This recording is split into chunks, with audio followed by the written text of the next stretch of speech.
ఈఓలైనా చైర్మన్లు అయినా లేకపోతే ఎవరైనా సరే, ఈవెన్ ఎమ్మెల్యేలు ఎంపీలు వీళ్ళందరూ కూడా ఆ విఐపి రికగ్నైజేషన్ కోల్పోతారు ఇట్లా జరిగితే, నేను చెప్పినట్టు జరిగితే. అందుకని జరగనివ్వరు, అది అందుకని జరగనివ్వరు, అది సొల్యూషన్. అంతేగాని ఆర్టిఫిషియల్ ఇంటెలిజెన్స్ ఉంటుందండి. ఏమంటున్నారు వీళ్ళు, ఏఐతో క్రౌడ్ ని మేనేజ్ చేస్తాం. ఏఐ ఏమన్నా నిన్ను దోసుద్దా? ఏఐ ఏమన్నా నిన్ను నడుపుద్దా? లేదా నువ్వు ఇక్కడ ఉండగానే నీకు దేవుడు దర్శనం ఇచ్చేస్తాడా? అంటే ఏఐతో మహా అయితే టైం మేనేజ్మెంట్ చేయగలుగుతారేమో.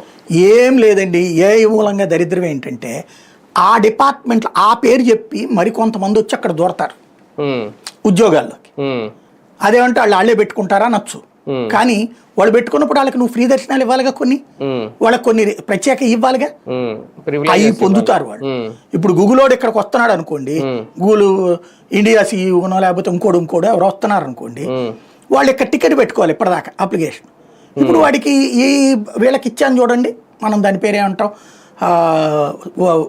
బోర్డు మెంబర్లకు ఇచ్చే మర్యాదలు, లేకపోతే ఇప్పుడు దాంట్లో పనిచేసే సిబ్బంది అందరికీ కూడా కొన్ని వెసులుబాట్లు ఉంటాయి పెద్ద స్థాయిలో ఉండేటటువంటి వాళ్ళకి. దర్శనాలకి బ్రేక్ దర్శనం ఇవ్వడం, ఏర్పాటు చేయడం, అది కోటా కింద వచ్చేస్తుంది. ఇప్పుడు అట్లా కోటా అయిపోతుంది వీళ్ళకి, ఆ కోటా కింద సెట్ చేసేస్తారు రేపు పొద్దున. అలాగే వాళ్ళు లబ్ధి పొందుతారు. మీకు ఒకటే గుర్తు,